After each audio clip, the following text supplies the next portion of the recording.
안녕하세요. 그래요? 할 때는 어땠어요? 할 때요? 네. 다 못해서 무서웠어요. 무서웠어요?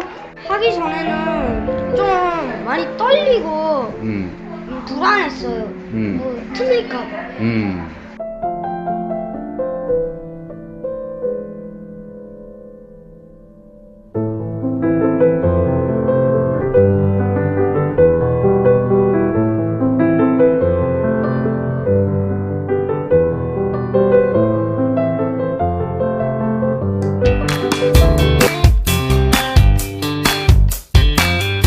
질문 기술은 언제 쓰면 될까요?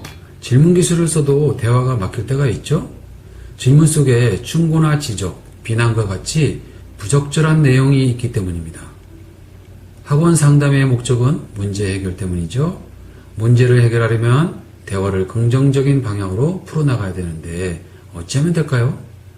적절한 질문 기술을 쓰시면 됩니다.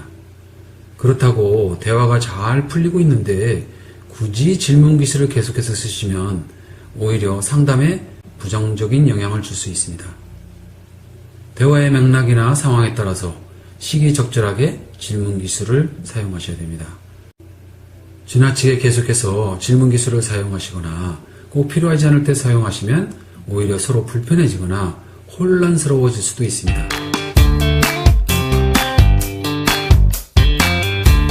막상 상담하려면 무슨 말부터 꺼내야 될지 막막해질 때가 있죠? 어찌하면 될까요? 개방 질문을 쓰시면 대화를 쉽게 풀어나갈 수 있습니다. 원장님은 애써 무슨 말을 해야 되나? 이렇게 말할 거리를 생각해내지 않으셔도 됩니다. 일단 개방 질문을 받으면 짧게 대답할 수 없습니다. 따라서 원장님은 시간적으로 여유가 생길 뿐만 아니라 질문을 받은 쪽도 대답하면서 자신의 문제를 다시 한번 살펴볼 수 있는 계기가 됩니다.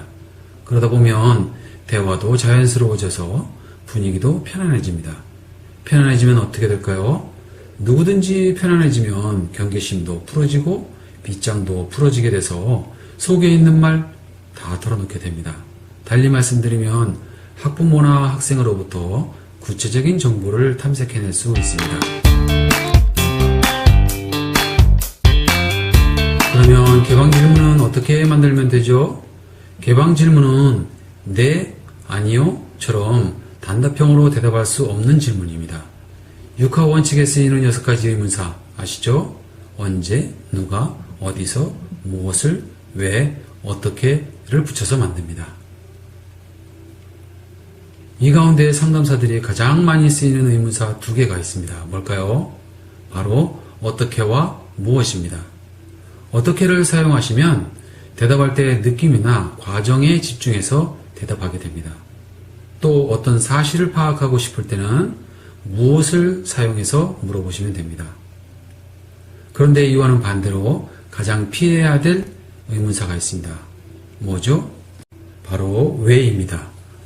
우리는 학생이 잘못하면 뭐라고 묻죠? 너 왜 그랬어? 라고 묻죠? 왜라고 물어보면 이유는 알아낼 수 있지만 학생은 거부당한 느낌을 줄 수 있는 질문입니다. 달리 말씀드리면 나는 네가 그러는 것을 받아들일 수 없어 라는 뜻으로 해석하게 됩니다. 뭘 물어봐도 매번 변명만 늘어나는 아이가 있습니다. 그런 아이들 주변에는 왜라고 묻는 어른들이 있었기 때문입니다. 나머지 3가지는 뭘까요? 누가, 언제, 어디서죠? 누가는 관계를 파악할 수 있고 어디서는 상황이나 사건이 벌어진 장소에 대해서 탐색할 수 있습니다. 마지막 언제는 사건 전후의 시기를 파악해낼 수 있습니다. 이번에는 폐쇄 질문을 살펴볼까요? 폐쇄 질문은 예나 아니요처럼 단답형으로 짧게 대답하는 질문입니다. 모처럼 생각해서 물어봤는데 네 라고 짧게 대답하고 더 이상 뒷말이 없다면 폐쇄 질문을 하셨기 때문입니다. 그렇지만 상담을 끝내거나 최종 의사결정을 내려야 할 때 개방 질문보다 더 효과적입니다. 또 학생이 이 말 저 말 하면서 종잡기 어려워할 때 특정한 정보에 집중해야 할 필요가 있을 때 폐쇄 질문만큼 효과적인 대화 수단은 없습니다.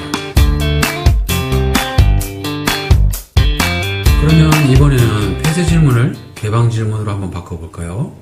우리가 흔히 하는 안녕하세요 라는 인사가 있죠? 이런 인사는 안녕한지 안 한지, 그렇지 않은지를 묻는 폐쇄 질문이죠?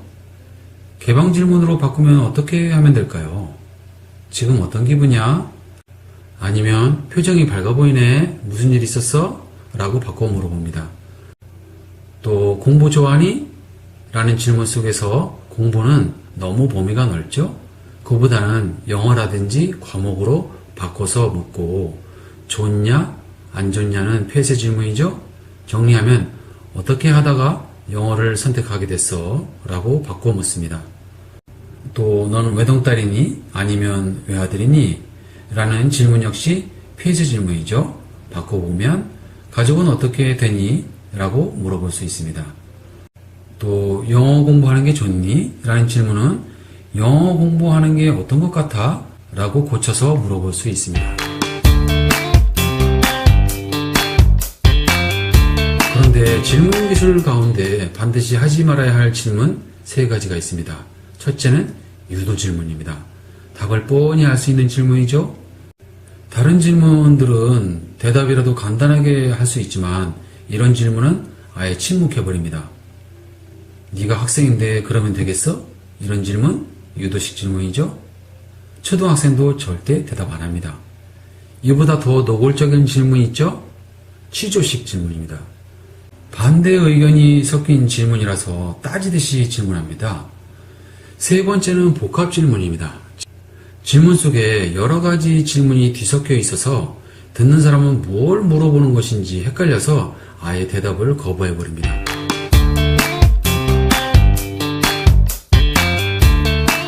원장님이 애써서 개방 질문으로 했는데도 가끔 말이 뚝뚝 끊길 때가 있죠? 이럴 때는 어떻게 하면 될까요? 옆에서 얼쑤해주듯이 들으면서 추임새를 주시면 됩니다. 예를 들면 그렇죠? 그렇군요. 아니면 과 같이 짧게 반응해주면 흥이 나서 계속 말하게 됩니다. 아니면 내용 반영 기술처럼 학생이 했던 말 가운데 핵심어를 되풀이해서 반영해 주시면 됩니다. 그러면 어떻게 될까요? 학생이 하던 말을 끊기지 않고 계속 이어서 이야기를 할 수 있게 됩니다. 이때 굳이 듣고 있으니까 계속 말해봐 라고 이야기하지 않으셔도 원장님이 계속 자기가 하는 말을 듣고 있다고 느끼게 됩니다. 이번 시간은 여기까지입니다. 수고하셨습니다. 다음 시간에 뵙겠습니다.